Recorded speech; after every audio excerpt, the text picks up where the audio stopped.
Ross. Bonjour. Le printemps n'intéresse pas beaucoup Sénèque, si? Le printemps l'intéresse, simplement il dit qu'il ne va pas passer son temps sur des considérations météorologiques. Exactement. Voilà. L'important c'est de se convertir à la philosophie. Dans la lettre 23 des lettres à Lucilius, il écrit ceci: « Penses-tu que je vais t'écrire combien l'hiver qui a été clément et court s'est comporté avec nous, combien le printemps est mauvais, combien le froid vient à contre-temps, ainsi que les autres bêtises de ceux qui cherchent quoi dire ? Pour ma part, je t'écrirai quelque chose qui puisse être profitable à toi et à moi. Ne te réjouis pas de vanité, crois-moi, la joie est sévère. » Le ton est donné. Le ton est donné, effectivement. Sénèque cherche à convertir Lucilius à la philosophie et il lui dit d'emblée, attention, le chemin n'est pas évident, il est parfois semé d'embûches, et en plus la philosophie qui va te mener à la sagesse. La sagesse, c'est certes une vie heureuse, mais ce n'est pas non plus le plaisir épicurien, c'est une joie très sobre, un plaisir, enfin une joie qui est très différente de ce qu'on considère généralement comme le plaisir. Voilà. Et pourtant, il parle de joie. Il dit que la joie est sévère, mais il garde le terme de joie. À quoi renvoie la joie ici? Parce que la joie, c'est quelque chose qui va accompagner la vie heureuse et donc qui va accompagner la sagesse, puisque pour les stoïciens et pour Sénèque, donc, la sagesse est identique à la vie heureuse. Et donc, l'important pour Lucilius, c'est de se convertir à la philosophie pour accéder justement à cette vie heureuse qui procure cette joie.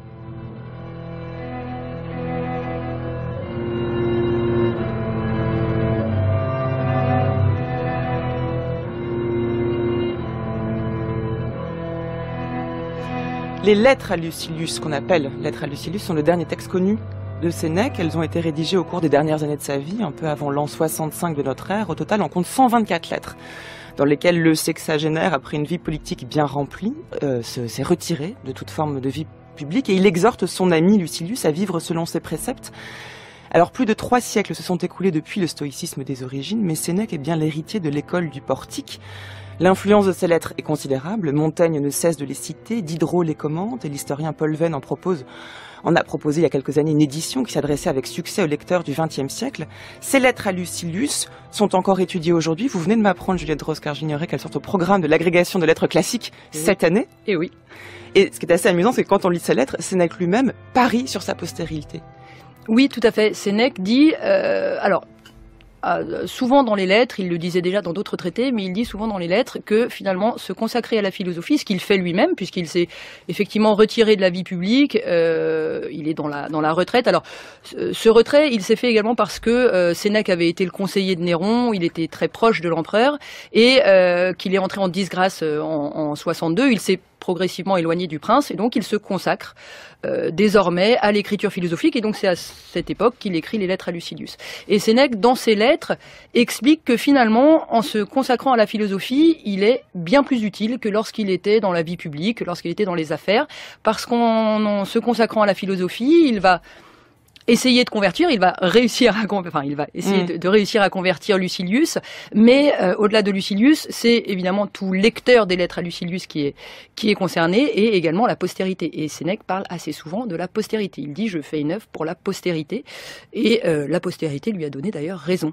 Ce qui peut paraître contradictoire avec son projet de se retirer de toute forme de vie publique pour se consacrer à la philosophie. Son but n'est pas de se taire et de rester silencieux, mais au contraire d'être le plus connu possible, de s'adresser au plus de personnes possible. Oui, tout à fait. Et là-dessus, ça rejoint une question qui est assez importante dans le stoïcisme, qui est la question du rôle du philosophe ou du sage dans la cité. Puisque pour les stoïciens, a priori, le sage doit participer à la vie publique, sauf empêchement majeur, sauf s'il est malade, ou sauf si la cité est trop corrompue pour qu'il puisse y participer sans se corrompre lui-même. Donc, a priori, ça devrait conduire Sénèque à participer à la vie publique et à prôner cette participation. Dans les lettres, on a une optique qui est assez différente, qu'on avait déjà dans un autre traité qui est consacré spécifiquement à cette question, qui s'appelle le traité sur le loisir. Et traduit aussi par l'oisiveté parfois. Non, l'oisiveté, oui. En fait, c'est le terme d'otium. En latin, c'est deotio. Et en latin, otium, ça peut se traduire par oisiveté, loisir. Pour ses détracteurs, ça peut être aussi presque la paresse. Hein. Et donc, Sénèque va montrer dans ce traité et dans les lettres à Lucilius qu'en réalité, le philosophe est agit lorsqu'il est dans l'otium, et que cette action, elle est plus importante que celle qu'il pouvait avoir lorsqu'il était au cœur de la cité. Et il développe notamment ça dans une perspective qui est celle qui est une doctrine stoïcienne qu'on appelle le cosmopolitisme, en disant, certes, l'homme est citoyen d'une petite cité, ça pourra être Athènes, ça pourra être Rome, ça pourra être Carthage, mais il est avant tout citoyen du monde, en fait citoyen de la grande République, de la République universelle, et en faisant de la philosophie, en convertissant ses contemporains, il est utile, il s'inscrit dans la République universelle, et donc il est utile à l'ensemble de l'humanité, et non plus seulement à la petite cité. C'est le but, c'est être utile à l'ensemble de l'humanité. Voilà, c'est le but, être utile aux hommes. Alors Sénèque dit spécifiquement dans le traité Le Loisir, être utile aux hommes, alors à peu ou à beaucoup, ou à l'ensemble même de l'humanité. Donc ça va à l'encontre de la conception qu'on se fait du stoïcisme, qui consiste à essayer de se détacher des plaisirs et des souffrances de la vie pour vivre dans une forme d'ataraxie, c'est-à-dire détaché de toute forme d'émotion et de sensation, et dans une forme d'isolement également, cette sagesse ultime. Non, au contraire, la philosophie est utile. Voilà, la philosophie est utile, c'est-à-dire que l'écriture peut se faire peut-être dans l'isolement, mais en tout cas, elle a une finalité très clairement utile. Le but, c'est d'être utile à ses concitoyens ou à l'ensemble de l'humanité par son écriture. Et c'est ce que dit constamment Sénèque. Et de ce point de vue-là, le loisir, ce n'est absolument pas une inaction pour Sénèque. C'est une action qui prend simplement une forme différente de celle que Sénèque pouvait avoir lorsqu'il était dans la vie publique, mais c'est une action, et c'est la plus importante action même qui soit. Et c'est ce qu'il conseille à Lucilius de faire dès la première lettre. Écoutez, cette semaine, c'est Georges Claes qui prête sa voix à Sénèque. Suis ton plan, cher Lucilius. Reprends possession de toi-même. Le temps qui jusqu'ici t'était ravi ou dérobé ou que tu laissais perdre, recueille et ménage-le. Persuade-toi que la chose a lieu comme je te l'écris. Il est des heures qu'on nous enlève par force, d'autres par surprise, d'autres coulent de nos mains. Or, la plus honteuse perte est celle qui vient de négligence. Et si tu y prends garde, la plus grande part de la vie se passe à mal faire, une grande à ne rien faire, le tout à faire autre chose que ce qu'on devrait. Montre-moi un homme qui mette autant le moindre prix, qui sache ce que vaut un jour, qui comprenne que chaque jour il meurt en détail. Car c'est notre erreur de ne voir la mort que devant nous. En grande partie déjà, on l'a laissée derrière. Tout l'espace franchi est à elle. Persiste donc, ami, à faire ce que tu me mandes. Sois complètement maître de toutes tes heures. Tu dépendras moins de demain si tu t'assures bien d'aujourd'hui. Tandis qu'on l'ajourne, la vie passe. Cher Lucilius, tout le reste est d'emprunt. Le temps seul est notre bien. C'est la seule chose fugitive et glissante dont la nature nous livre la propriété et nous en dépossède qui veut. Mais telle est la folie humaine. Le don le plus mince et le plus futile, dont la perte au moins se répare, on veut bien se croire obligé pour l'avoir obtenu. Et nul ne se juge redevable du temps qu'on lui donne, de ce seul trésor que la meilleure volonté ne peut rendre. Ces lettres sont intéressantes aussi par l'écriture, Juliette Droz, par la forme. On a un ton à la fois amical, de maître à son élève, aussi le ton parfois de la confidence, si bien que c'est un texte autant d'écrivain que de philosophe, non ? Oui, et c'est ce qui fait un peu la spécificité de Sénèque. Alors évidemment, il y en a d'autres, mais Sénèque est autant un philosophe qu'un écrivain, et les lettres, c'est un texte magnifique qu'on peut lire lorsqu'on aime la littérature, ouais. sans être philosophe. Alors c'est vrai que plus ça va, plus les lettres se complexifient, parce que Sénèque commence de manière très pédagogique, en fait. Il commence en exhortant Lucilius à se convertir à la philosophie en général, et puis petit à petit, il va spécialiser ses lettres et développer de plus en plus des points de doctrine stoïcienne assez complexes. Mais c'est vrai que c'est un écrivain autant qu'un philosophe, et c'est ce qui fait, encore une fois, c'est ce qui donne plaisir à lire Sénèque. Disons qu'on sent le plaisir à rédiger ces lettres. Oui, de toute façon, ce sont des lettres travaillées. Est-ce qu'elles sont réelles ? Est-ce que Lucilius a vraiment existé, ou est-ce que c'est une mise en scène ? Ça, c'est une grande question qui n'est pas complètement tranchée. Bon, il y a deux options. Soit pour certains, ces lettres sont fictives, purement et simplement fictives.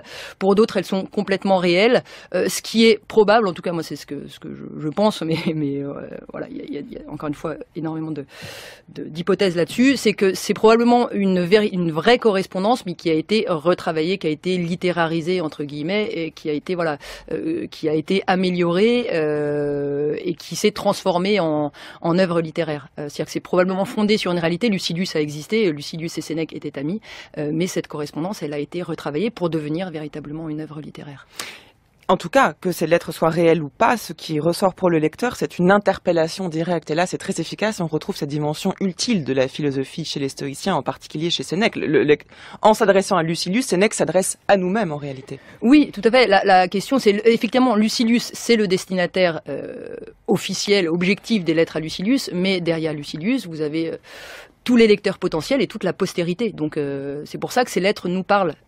Et d'ailleurs, Sénèque fait assez peu d'allusions à des réalités très précises de son temps, comme ce qu'on peut par exemple trouver dans la correspondance de Cicéron.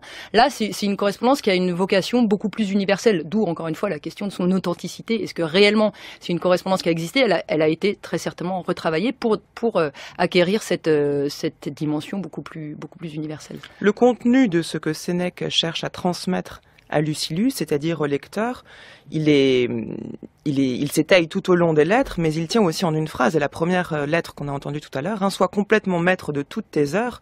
Le but est de faire en sorte, parce qu'il y a un but, que de ne pas voir la mort que devant nous, mais de comprendre que finalement, dit-il, en grande partie on l'a déjà laissé derrière, tout l'espace franchi est à elle. C'est une façon de se rendre maître de son propre temps.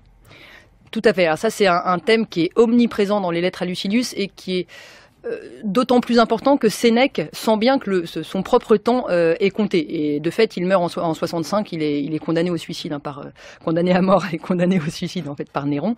Et Sénèque constamment dit à Lucilius, fais bon usage de ton temps. Et sur ce point d'ailleurs, Sénèque lui-même a pris sa retraite et s'est consacré à la philosophie, uniquement à la philosophie, sur le tard. Et c'est ce qu'il dit d'ailleurs dans certaines lettres. Voilà, moi je me suis consacré à l'otium philosophique, à l'écriture philosophique, tardivement. Mais toi, Lucilius, tu es jeune et fais-le dès maintenant. Il dit certes, la retraite, la vieillesse, c'est un âge propice à la philosophie, mais il est encore préférable de s'y consacrer dès son plus jeune âge parce que finalement, c'est l'œuvre la plus utile qu'on puisse faire, à la fois pour soi et pour les autres. Et donc dans cette première lettre à Lucilius, le thème du temps est omniprésent. Le temps passe, et ça c'est un thème très très classique de cette littérature de conversion à la philosophie. Le temps passe, il passe vite, et donc il faut faire bon usage du temps. Et le meilleur usage qu'on puisse en faire, c'est de se consacrer à la philosophie pour atteindre le bonheur, la sagesse qui est identique au bonheur. Est-ce qu'il faut y entendre un regret, puisque Sénèque, entrons un peu dans les détails, a été beaucoup investi dans la vie politique. Il a été le précepteur de Néron pendant de longues années. Il s'est fait exiler par l'empereur Claude aussi à un moment. Il a passé sa vie en fait dans la politique et pas dans la philosophie. Alors Sénèque a passé sa vie dans la politique de ce que les Romains appellent le negotium, c'est-à-dire les affaires, et il s'est retiré vraiment dans la philosophie à la fin de sa vie, dans les 3 dernières années de sa vie. Néanmoins, lorsqu'il était dans la vie politique, il écrivait quand même beaucoup, mais c'est vrai qu'il s'est retiré tardivement. Et dans les lettres, alors s'agit-il d'un regret ou non? En tout cas, dans les lettres, il dit voilà, n'hésite pas, consacre-toi à la philosophie dès maintenant. Moi, je l'ai fait tardivement, mais j'aurais dû le faire avant, effectivement. On peut lire ça comme ça. J'aurais dû le faire avant. En tout cas, ce que je fais maintenant est plus utile que ce que je faisais avant. Donc, toi, tu es jeune, mais réfléchis dès maintenant à ce que tu veux faire et lance-toi dans la carrière philosophique et recherche la sagesse. Voilà. La carrière philosophique, parce que c'en est une, c'est vrai, a une forme de recette. Il y a un mode d'emploi de cette philosophie. Sénèque l'énonce notamment dans la lettre 16 à Lucilius. Écoutez.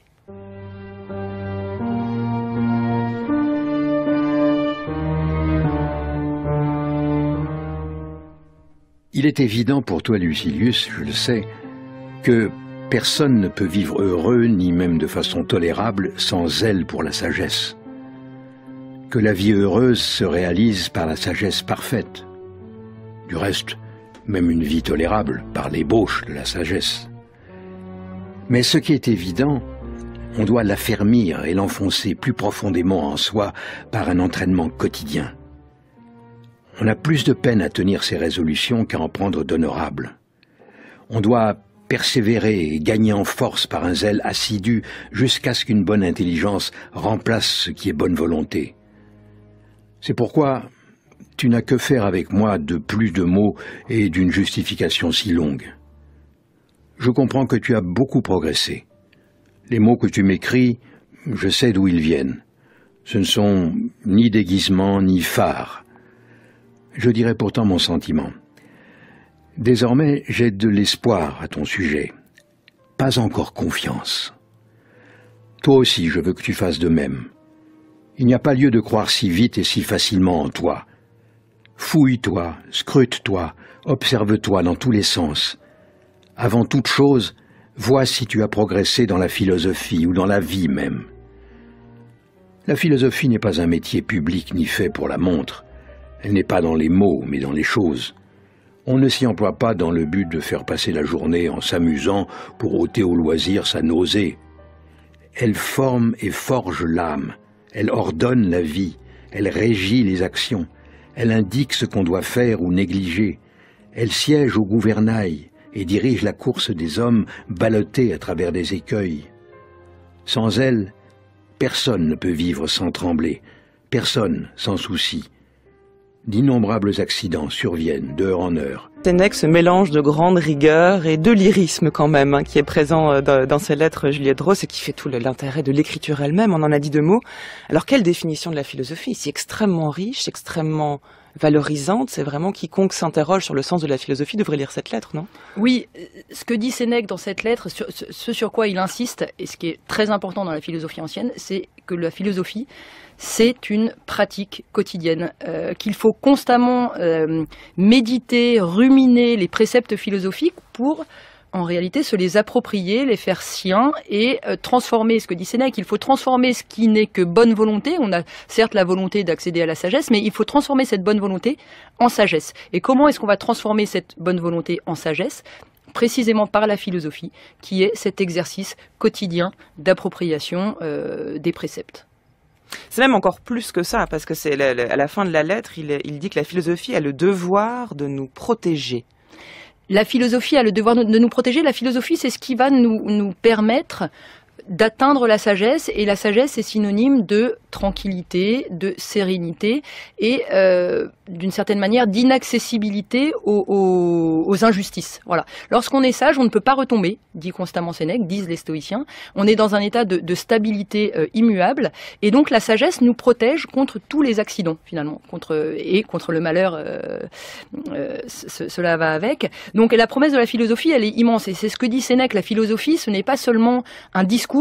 Elle est avant tout, elle n'est pas dans les mots, elle est avant tout dans les actes. Et qu'est-ce qu'elle fait ? Elle forge et forme l'âme, je crois, hein, ce qu'il dit dans sa lettre. Voilà, elle est active, cette philosophie. Elle va transformer l'homme pour lui permettre d'atteindre cette tranquillité, cette sérénité de l'âme qui va avec la sagesse. Mais là encore, il semble qu'on est face à un paradoxe de cette sagesse que l'on cherche à atteindre, qui consiste à se détacher de toute forme du monde en réalité, et en même temps le souci, l'urgence d'investir l'espace aussi public, d'être utile aux autres. Oui, alors être utile aux autres, mais on peut être utile aux autres sans être attaché aux choses du monde. Ce que Sénèque dit, choses du monde, c'est surtout se détacher de ce qu'il peut appeler les biens extérieurs, c'est-à-dire des choses qui sont indifférentes par rapport à la sagesse. Ça peut être l'argent, ça peut être la gloire, ça peut être les honneurs. Tout cela, ce sont certes des choses qui peuvent être éventuellement agréables, mais ce sont des choses qui sont indifférentes par rapport à la sagesse. Et il faut savoir s'en détacher, parce que si on ne sait pas s'en détacher, on sera constamment entravé dans ce chemin philosophique. Donc voilà, l'un des exercices philosophiques, c'est de savoir, de s'entraîner à se détacher, de se préparer aux malheurs qui pourraient nous arriver pour précisément être prêt à les surmonter et faire en sorte que ce ne soit pas des obstacles sur notre chemin. Vous parlez d'exercice philosophique. Sénèque parlait d'entraînement quotidien. Concrètement, qu'est-ce que ça veut dire ici ? Est-ce qu'il faut se répéter, qu'il faut se détacher des choses ? Comment l'entraînement quotidien, en fait, c'est ce que fait Sénèque par rapport à Lucilius. Il a un peu la fonction d'entraîneur, de coach. Voilà, il lui dit, allez, quotidiennement, il faut que tu fasses de la philosophie. Alors, ça peut consister en quoi ? Ça peut consister, par exemple, en l'introspection. Sénèque le dit dans une lettre. Voilà, à la fin de la journée, je regarde ce que j'ai fait et j'évalue ce qui était bien, ce qui était moins bien. Ça consiste surtout, en tout cas, c'est ce qu'il dit dans cette lettre, à encore une fois, presque mastiquer ces préceptes philosophiques pour se les approprier, pour les intérioriser et faire qu'ils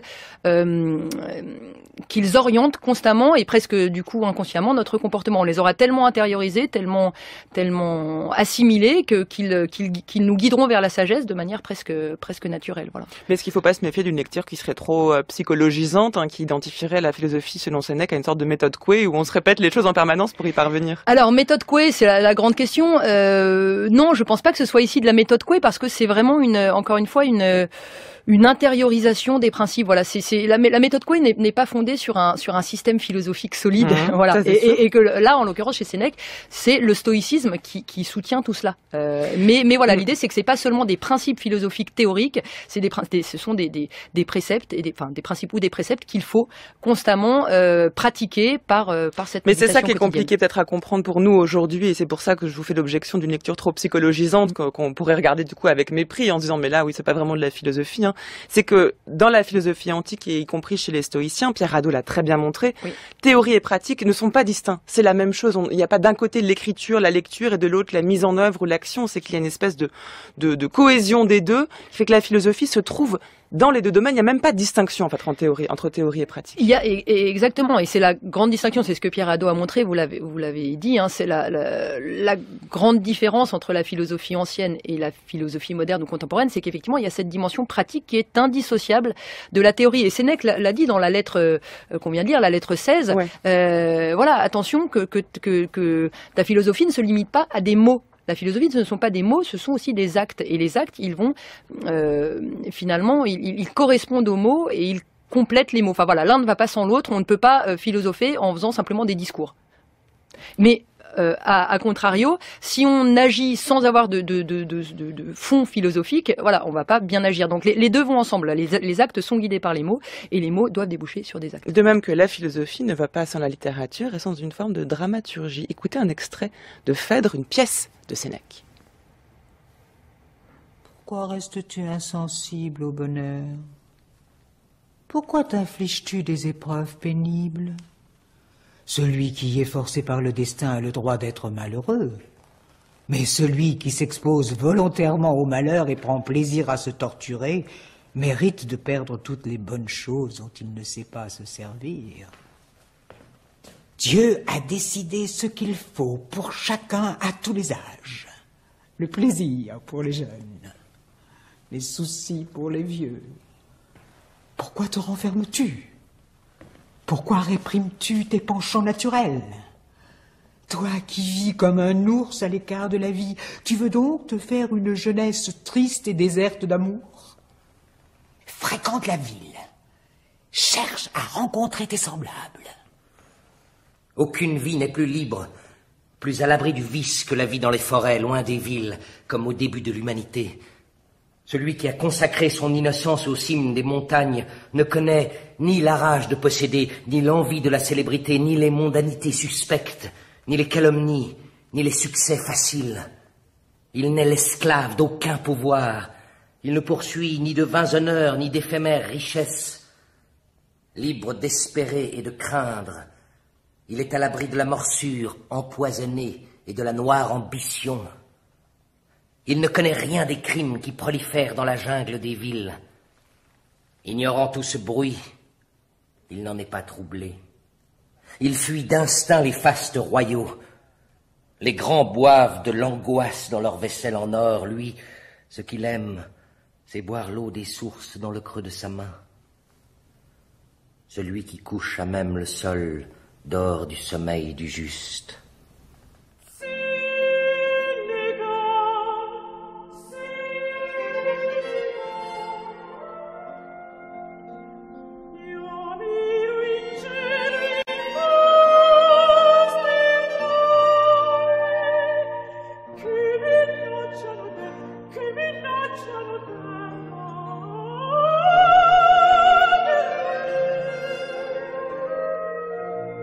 Vous écoutez France Culture, les chemins de la philosophie et le couronnement de Poppée de Claudio Monteverdi dans le cadre de cette semaine sur Sénèque et cette première émission en compagnie de Juliette Dross qui enseigne les lettres classiques à l'université Paris-Sorbonne. Enfin, une semaine sur Sénèque plutôt sur les lettres à Lucilius que nous lisons ensemble aujourd'hui. Mais là, on vient d'entendre un extrait non pas des lettres, mais d'une pièce de théâtre qu'a écrite Sénèque, car Sénèque était aussi dramaturge, Juliette Droz. Oui, Sénèque était dramaturge. Alors, c'est une question qui a été longtemps débattue, l'identité entre le Sénèque philosophe, le Sénèque dramaturge. Aujourd'hui, il est très majoritairement, on va dire, admis qu'il y a une identité entre les deux. Et Sénèque, effectivement, dramaturge, donc a écrit beaucoup de pièces de théâtre dans lesquelles il met notamment en scène les ravages des passions, donc dans lesquels on retrouve, évidemment sous une forme très différentes, mais dans lesquelles on retrouve certains thèmes de sa philosophie. Et en l'occurrence ici, on y entendait Hippolyte et la nourrice, donc la nourrice qui essaie de convaincre Hippolyte de l'utilité des plaisirs et des bonheurs, et Hippolyte qui, au contraire, met en scène la rigueur d'âme stoïcienne. On est là dans un schéma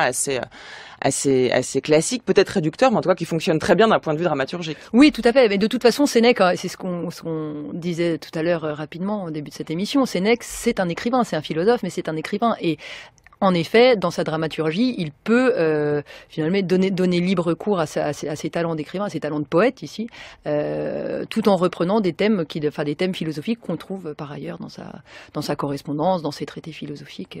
Oui. Et d'ailleurs, ce dialogue-là qu'il met en scène dans cette tragédie, mais dans d'autres aussi, c'est en fait le dialogue qui se passe entre les stoïciens et les épicuriens. D'un côté, se retirer, faire en sorte de ne pas être soumis au plaisir ni aux peines. De l'autre, les épicuriens qui, eux non plus, ne veulent pas être soumis aux aléas du destin, mais qui ne condamnent pas le plaisir pour lui-même. Jusqu'où se tient cette opposition assez schématique entre les deux? Pour les épicuriens, même le plaisir, enfin, ce qui est un plaisir très sobre, hein, le plaisir épicurien, mais même c'est la définition de la sagesse. La sagesse, c'est le plaisir, c'est l'absence de douleur, alors que pour les stoïciens, la sagesse, est identique à la vertu et à la droite raison, puisque pour les stoïciens, on est dans un système providentialiste, c'est-à-dire qu'il y a une providence qui préside à l'organisation du monde, et le sage doit régler sa propre raison sur la raison universelle. Alors que chez les épicuriens, le monde est régi par le hasard, et donc on n'a pas du tout cette idée de rationalité, d'accorder sa raison personnelle, sa raison propre sur une raison universelle, puisque cette raison universelle pour les stoïciens n'existe pas. Pour les épicuriens, n'existe pas. Donc effectivement, vous avez cette opposition entre le plaisir comme définition donc du souverain bien chez les épicuriens et pour les stoïciens la vertu qu'on retrouve effectivement un petit peu dans la pièce de Sénèque avec cet Hippolyte qui est l'image de celui qui résiste à ses passions. C'est-à-dire qu'il est amoureux de sa belle-mère. Oui. Phèdre, c'est quand même ça, il faut le dire. Mais en tout cas, voilà, on a la figure effectivement ici de celui, c'est ça la figure du philosophe stoïcien qui sait dominer ses passions. Ça c'est un élément fondamental du stoïcisme. Pour les stoïciens, les passions, ce sont des maladies de l'âme, et donc il faut les dominer, il faut soigner cette âme malade pour parvenir à la sagesse. Et donc on doit résister à ces passions, c'est ce qui a donné d'ailleurs naissance à l'adjectif stoïque, c'est-à-dire à cette image du sage stoïcien comme un roc insensible à quoi que ce soit. C'est lié à cette théorie très extrémiste en fait des passions. Les passions, il ne faut pas simplement. Oui, pas un contresens. Qui est réel. Non, qui est réel. Et de ce point de vue, il y avait une distinction par exemple entre les stoïciens et des philosophies comme celle d'Aristote, où Aristote disait il faut simplement modérer les passions. Voilà, les passions, elles existent, elles font partie de la nature de l'âme, on les modère, c'est la métriopathie. Les stoïciens disaient non, les passions, ce sont des maladies de l'âme, donc si on veut guérir, si on veut accéder à la sagesse, il faut les éradiquer. Et c'est ce qui leur a valu beaucoup de critiques de leurs adversaires qui disaient mais en fait le sage que vous avez créé, c'est un sage complètement inhumain, il ne ressent strictement rien, il est insensible à quoi que ce soit, donc en fait votre sagesse elle est inaccessible. Donc après ils ont aussi, voilà, face à ces critiques, ils ont un petit peu modéré leur doctrine des passions, mais globalement on est dans une doctrine qui est voilà, assez extrémiste sur les passions. Mais on parle des stoïciens, ça s'étale sur plus de 3 siècles quand même. Sénèque en est un des derniers représentants. Voilà, Sénèque c'est un des derniers représentants du stoïcisme, c'est un des plus grands représentants de la 3e grande période du stoïcisme. En fait, il y a le stoïcisme ancien qui débute à la naissance du stoïcisme, à la fin du 4e siècle, avant Jésus-Christ, donc avec le fondateur qui est Zénon de Citium. Vous avez donc l'ancien stoïcisme, ensuite une période qu'on a appelée le moyen ou médio-stoïcisme, et la 3e période de cette histoire du stoïcisme, c'est le stoïcisme romain ou stoïcisme impérial, et dont Sénèque est l'une des plus grandes figures. Et juste ce qui est d'autant plus intéressant, je trouve, sur Sénèque, c'est que Sénèque a non seulement transmis la philosophie stoïcienne à Rome, mais il l'a également traduite, parce qu'il écrit en latin. C'est-à-dire que les deux grands philosophes stoïciens, bon, il y en a d'autres, mais les grandes figures connues du stoïcisme impérial, ce sont aussi Épictète et Marc Aurèle. Marc Aurèle écrivait en grec, et Épictète, lui, n'a rien écrit, mais sa pensée, elle a été transmise également en grec. Sénèque, lui, ce qu'il fait, c'est qu'il transmet la philosophie stoïcienne à Rome, il l'adapte à la mentalité romaine, puisque ça n'allait pas de soi, et en plus, il la traduit, ce qui, évidemment, apporte un certain nombre de choses sur le plan conceptuel. Au cours de ses lettres à Lucilius, on découvre différents tons et on est bien loin du sage absolument indifférent à tout le reste. Parfois, quand il s'adresse à Lucilius, il semble lui faire des reproches comme un maître qui réprimanderait son élève. Écoutez la lettre 21. Tu ne sais pas ce que tu veux, Lucilius. Tu sais mieux approuver les conseils honorables que les suivre. Tu vois où a été placé le bonheur, mais tu n'oses parvenir jusqu'à lui. Tu estimes grandes les choses que tu vas abandonner, et lorsque tu t'es fixé comme but cette absence de soucis à laquelle tu vas passer, te retiens l'éclat de cette vie d'où tu vas te retirer, comme si tu allais tomber dans un état mesquin et obscur. Tu fais erreur, Lucilius. De cette vie à l'autre, on monte. La différence qui existe entre le brillant et la lumière, celle-ci ayant une source déterminée et qui lui est propre, l'autre resplendissant de l'éclat d'autrui, c'est celle qui existe entre cette vie et l'autre. L'une a été frappée par un éclat venant de l'extérieur. Tout homme qui lui fera obstacle projettera immédiatement une ombre épaisse sur elle. L'autre étincelle de sa propre luminosité. Tes études te rendront illustre et célèbre. Je te citerai l'exemple d'Épicure. Comme il écrivait à Idoménée et qu'il l'appelait à s'éloigner d'une vie bien en vue pour rejoindre une gloire fidèle et stable, il lui dit « Si tu es touché par la gloire, mes lettres te rendront plus connu que toutes ces affaires auxquelles tu te dévoues et à cause desquelles on t'est dévoué. » Est-ce qu'il a donc menti? Qui connaîtrait Idoménée si Épicure n'avait gravé à jamais son nom dans ses écrits? Une profonde couche de temps viendra au-dessus de nous. Peu de génies sortiront la tête, et, destinés à s'en aller dans le même silence un jour ou l'autre, ils résisteront à l'oubli et affirmeront longtemps la propriété d'eux-mêmes. Ce qu'Épicure a pu promettre à son ami, je te le promets, Lucilius. J'aurai la faveur de la postérité. Je peux faire sortir avec moi des noms qui dureront. Et Sénèque avait raison puisqu'on le lit encore aujourd'hui et on le propose on l'en propose ou l'impose selon les points de vue duquel on se place à l'agrégation de lettres classiques cette année. Juliette Droz, quel étrange souci pour Sénèque que celui de la postérité. Il le répète ici à de nombreuses reprises dans cette lettre. Il faut écrire pour rester connu, y compris bien longtemps après notre mort. Oui, c'est vrai que c'est assez étonnant ce souci de la postérité, mais je pense qu'on peut le rattacher à cette idée qu'encore une fois, le sage, finalement, le philosophe, si on se place du point de vue de Sénèque, lorsqu'il se retire, doit être actif et doit être utile. Et quelle est cette utilité? Il va être utile au plus grand nombre possible, et donc pas seulement à ses contemporains, il va traverser les siècles pour porter son message, ce message philosophique, au-delà de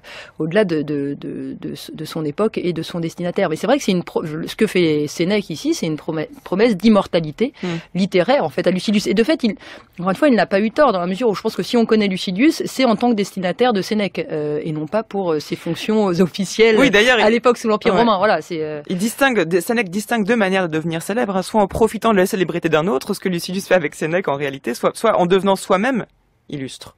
Oui, et là Sénèque va devenir soi-même illustre, lui-même illustre, et Lucilius va le devenir via Sénèque. Et il utilise deux adjectifs pour qualifier cette différence de postérité, c'est la différence entre le brillant et la lumière. On a ici une image vraiment très poétique. Alors ici, on a une très belle image. Sénèque, de manière générale, utilise beaucoup d'images, beaucoup de métaphores dans ses lettres, mais dans ses traités de manière générale, pour plusieurs raisons. Alors, ce qui peut paraître un peu contradictoire par rapport, là encore, à la doctrine stoïcienne, parce que les stoïciens disaient plutôt, par rapport à la rhétorique, attention, la rhétorique, il faut s'en méfier, elle joue sur les passions, donc voilà, on écrit de manière très sobre, uniquement pour expliquer, pour dire le vrai, et non pas pour flatter les passions. En même temps, ils se rendaient bien compte, notamment les stoïciens romains qui se sont trouvés confrontés à ce paradoxe, que si on n'écrit pas bien, finalement, si on est désagréable à écouter ou à lire, finalement, on ne convertit personne. Et donc Sénèque, lui, a un style qui est effectivement très recherché, il utilise beaucoup d'images, et il le dit lui-même, il utilise ces images pour des raisons pédagogiques, parce que ça lui permet d'expliciter sa pensée, et puis ça, il le dit moins, mais c'est aussi parce que finalement, quand on écrit bien, on convertit beaucoup plus facilement son interlocuteur. Et donc dans cette lettre, c'est vrai qu'on a une très belle image qui est utilisée, cette opposition entre le brillant ou le reflet d'un côté et la lumière. Il me semble qu'il l'utilise pour distinguer la vie dans les affaires et la vie philosophique. Il dit la vraie gloire, tu ne vas pas atteindre la vraie gloire en étant dans les affaires. Lucilius était gouverneur de Sicile, hein, donc il était en plein dans les affaires publiques, dans les affaires politiques. Et d'ailleurs, il semble qu'il était ennuyé par ces affaires, qu'il était ennuyé par un procès ennui dont il fait part à Sénèque. Et Sénèque lui répond, mais voilà, tu sais pas bien ce que tu veux, tu cherches un coupable ailleurs. En fait, le problème, il vient de toi, Lucilius, et c'est toi qu'il faut, c'est ton comportement qu'il faut régler, c'est sur toi-même qu'il faut travailler et pas sur les autres. Donc c'est une exhortation à la philosophie et il lui dit, la vraie gloire, finalement, elle ne vient pas de l'extérieur. La gloire que tu trouves dans les affaires publiques, c'est une gloire qui est comme un reflet. C'est-à-dire que la lumière, elle vient de l'extérieur, c'est pas une gloire qui vient de toi. Alors que si tu te consacres à la philosophie et si tu vas sur le chemin de la sagesse, tu trouveras la gloire véritable qui est une lumière qui tire, une véritable lumière en ce qu'elle s'éclaire elle-même. Et ça rejoint la définition de la sagesse, l'idée que la sagesse c'est quelque chose d'autosuffisant qui tire tout son fond d'elle-même, qu'on n'a pas besoin des choses extérieures, mais que quand on est dans la sagesse, on y reste, on ne descend pas et qu'on auto-entretient cette sagesse tout seul en fait. Sénèque va même jusqu'à parler d'une autre vie. Hein. Il dit de cette vie à l'autre, on monte. Et il dit vraiment, c'est comme s'il y avait une autre vie qu'on atteignait. C'est celle de la philosophie. C'est celle de la sagesse, me semble-t-il, dans cette lettre. Voilà, c'est cette vie, la première vie, c'est celle des honneurs politiques, des honneurs publics, et l'autre, celle à laquelle Sénèque invite Lucilius, c'est la vie philosophique, c'est la vraie gloire, c'est la lumière. Voilà. Et là, on retrouve la métaphore de la lumière, elle est de toute façon extrêmement classique en philosophie, hein, depuis l'allégorie de la caverne de Platon. Voilà, l'idée c'est que la philosophie, c'est ce qui apporte la véritable lumière. Et vous parlez, depuis le début de cette émission, de conversion. Il faut se convertir à la philosophie. C'est plutôt le registre religieux qu'on parle de conversion. Oui, alors on peut en parler également dans le registre philosophique, mais vous avez raison. Hein. Ça rejoint cette idée que la sagesse, c'est à la fois un discours et une pratique. Donc on se convertit tout entier. C'est pas seulement, on se convertit pas simplement intellectuellement à la sagesse, on se convertit tout entier. Et effectivement, Sénèque veut convertir Lucilius. Alors Lucilius était attiré, lui, par l'épicurisme. C'était un épicurien, et donc Sénèque va chercher à le convertir ou à l'attirer, si vous voulez, vers le stoïcisme. Mais dans ses premières lettres, ce qui est assez intéressant, et on l'a vu, hein, Sénèque cite beaucoup Épicure. On a constamment l'Épicure. En fait, dans tout le premier quart des lettres à Lucilius, Sénèque évoque constamment Épicure, notamment à la fin de ses lettres. Alors ça, c'est probablement dans une perspective pédagogique, pour dire, voilà, il va pas tout de suite rebuter Lucilius en lui disant, de toute façon, l'épicurisme, c'est une philosophie qu'il faut fuir. Dans un premier temps, l'important, c'est de convertir Lucilius vraiment à la philosophie. Et par la suite, Sénèque pourra approfondir et pourra spécialiser son discours en disant, il faut se convertir au stoïcisme. Passons à l'ami Sénèque. Où est Sénèque? Elle est à toi, cette lettre, Sénèque? C'est à moi, et à toi, tu peux la garder si tu peux. Lis-la moi. Allez, lis. Cher Lucilius. Cher Lucilius. Tu me demandes comment chante Néron. Tous ses amis qui habitent avec nous à la villa trouvent que Néron a une voix plus que médiocre. Ce qui ne les empêche pas de l'applaudir avec frénésie. Continue. Pour ma part, je déclare officiellement que Néron a une voix sublime. Tu n'as pas fini la lettre, continue. Ah, les formules de politesse, les salutations. Oui, nous les Mais à écoutons. toi, cher Lucilius, si tu me le demandes, je ne peux qu'avouer que Néron a chanté... etc. Dis clairement, Sénèque. Alors, Néron... Chante comme un chien, c'est ça. Tu avoues, alors? Eh bien oui, je l'avoue. Néron chante comme un chien. Et puis? Comment et puis? Mais quel mal y a-t-il à dire que Néron chante comme un chien? Assez, Sénèque! Tu traites de chien ton empereur, tu es condamné à mort pour lèse-majesté. Amis, je vous prends tous à témoin. J'ai écrit ceci. Mais à toi, cher Lucilius, si tu me le demandes, je ne puis qu'avouer que Néron chante comme un chien. Mais il se trouve que Lucilius ne m'a rien demandé, et sans doute ne me le demandera-t-il jamais. Alors voilà, parmi les nombreuses références que Sénèque a laissées dans la postérité, on trouve Les Week-ends de Néron, un film de Steno qui date de 1956, qui est une sorte de parodie de Péplum, ou de Péplum comique. On entend ici que Néron a intercepté une lettre de Sénèque à Lucilius, où il y écrit que Néron chante comme un chien. Donc forcément, Sénèque se justifie en disant que Néron a mal compris. C'est une interprétation là au XXe siècle. Je le disais en tout début d'émission, Sénèque a toujours été lu. semble-t-il, et on le retrouve dans la philosophie française chez Montaigne, qui le cite en permanence, c'est vraiment son livre de chevet. Diderot le commente dans son essai sur les règnes de Claude et de Néron. Je citais aussi l'édition que Paul Venn a proposée des Lettres à Lucilius, c'était en 93, avec une annotation extrêmement passionnée et enrichissante. C'est assez fou de voir à quel point ce texte paraît inépuisable. Oui, c'est un grand texte littéraire et un grand texte philosophique. Donc c'est vrai qu'il a une très grande postérité, mais... Est-ce qu'on renouvelle les études sur ce texte? Je veux dire, est-ce que on l'étudie aujourd'hui, le programme de l'agrégation? Est-ce qu'on en dit autre chose que ce qu'on pouvait en dire il y a 100 ans, que ce que Montaigne y voyait? Oui, alors évidemment, les études évoluent sur Sénèque, mais ce qui est depuis de toute façon les années deuxième moitié du XXe siècle, globalement, on a beaucoup, il y a une sorte de renaissance du stoïcisme impérial, justement, notamment avec les études de Pierre Hadot, mais aussi de Michel Foucault, sur l'idée voilà, que le stoïcisme, c'est aussi une manière de vivre, et c'est sur cette idée des exercices de soi, enfin des exercices spirituels qui permettent de progresser vers la sagesse, vers le bonheur. C'est vrai que c'est une pensée qui est entre guillemets à la mode, enfin en tout cas qui a été beaucoup réinterprétée, relue depuis le milieu du XXe siècle et qui continue à l'être. Mais avant justement, et c'est assez impressionnant parce que souvent les textes tombent dans l'oubli puis sont redécouverts et on a l'impression que Sénèque, il y a une sorte de flux continu de lecture. Oui, alors ça, je sais pas exactement s'il y a un flux continu. Ce qui est sûr, c'est qu'à la Renaissance, c'était, vous l'avez dit, un des ouvrages, un des livres de chevet de Montaigne, et que les essais de Montaigne sont complètement imprégnés par la pensée de Sénèque. Et des fois, d'ailleurs, Sénèque qui n'est même pas cité tellement Montaigne a fait sienne la pensée de Sénèque. Et ce qui est intéressant, c'est qu'on trouve d'ailleurs tant chez Sénèque que chez Montaigne l'idée que finalement, quand quelqu'un a dit quelque chose qui est intéressant, mais qu'on est d'accord avec lui, finalement, la pensée, elle n'appartient pas à celui qui l'a dit en premier, elle appartient à celui qui pense réellement cela. Et on trouve ça chez Montaigne, qui disait à propos de Sénèque, et on trouve déjà ça chez Sénèque. Voilà, l'idée qu'il faut construire sa pensée à partir de celle des autres, mais à partir du moment où on l'a construite à partir de celle des autres, c'est la nôtre. Donc il y a pas de vol ou de plagiat. Non, il y a pas de plagiat. Voilà, c'est l'idée. C'est une métaphore qu'on trouve chez Sénèque et que Montaigne reprend. C'est l'idée de l'assimilation, de la digestion, c'est-à-dire qu'on lit ce qu'ont dit les auteurs, on digère tout cela et on construit à partir de cela sa propre pensée. Comme il y a l'autre image, c'est celle des abeilles qui font leur miel, qui vont lire qui vont butiner différentes fleurs. Là, on lit différentes choses et à partir de cela, on construit sa pensée. Et c'est vrai que Sénèque a été beaucoup lu et a beaucoup contribué à construire des pensées modernes.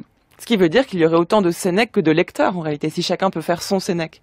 Alors, je ne sais pas si chacun peut faire son Sénèque, en tout cas, chacun peut comprendre, oui, effectivement, s'approprier Sénèque, voilà, s'approprier Sénèque. L'idée, c'est s'approprier, effectivement, la pensée d'autrui pour la confronter à d'autres pensées et construire son propre La question serait de savoir si ce que vous dites s'applique à toute forme de philosophie, ou est-ce que la philosophie stoïcienne et Sénèque en particulier sont particulièrement propices à cette appropriation? Encore une fois, j'aurais du mal à répondre.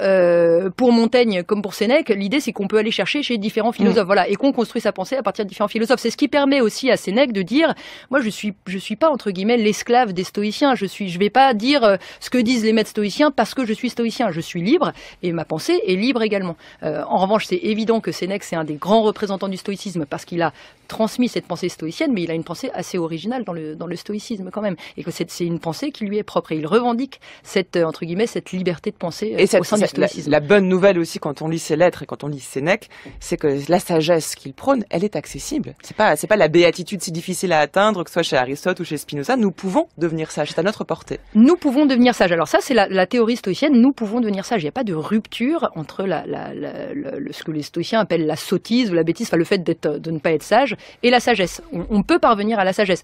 Alors après, sur le plan pratique, c'est quand même pas évident, puisque les stoïciens disaient que le sage était aussi fréquent que le phénix, cet animal mythique qui renaît de ses cendres, autrement dit, voilà, assez peu fréquent, ou alors qu'il existait une fois tous les 500 ans. Bon, en tout cas, voilà, la réalité du sage, elle est quand même en question, mais en tout cas, sur le plan théorique, oui, la sagesse est accessible. La sagesse, elle ne fait pas partie d'un autre monde, de la sottise à la sagesse, et on a un chemin qui est continu. Voilà, et on peut y accéder. C'est une belle promesse. C'est une belle promesse, c'est la promesse d'un esprit satisfait, a satisfied mind. How many times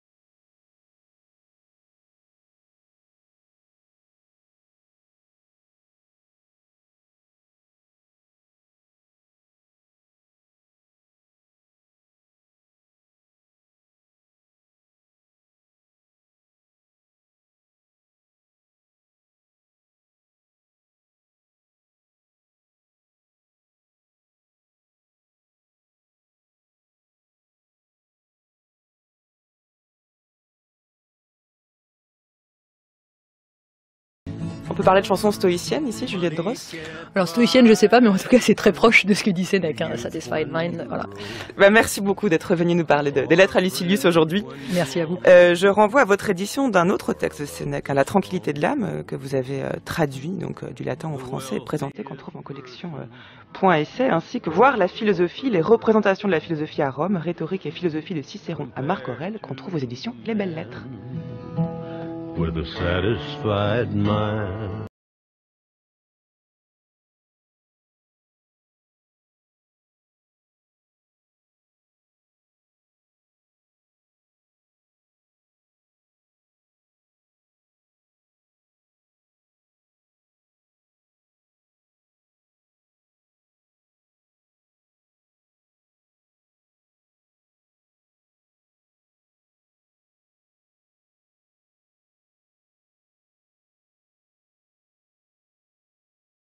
Et c'est l'esprit satisfait que nous accueillons Géraldine Mosna-Savoie pour ces 2 minutes papillon. Bonjour Géraldine. Bonjour Adèle, bonjour à tous. Sur France Culture, les chemins de la philosophie, il est l'heure comme tous les jours de vous entendre nous donner envie de lire un livre qui vient de paraître aujourd'hui. Je vois les mots de Shakespeare et de Tchekhov. Exactement, c'est un livre de Léon Tchekhov, son tout premier livre, même traduit pour la première fois en français et publié aux excellentes éditions Le Bruit du Temps.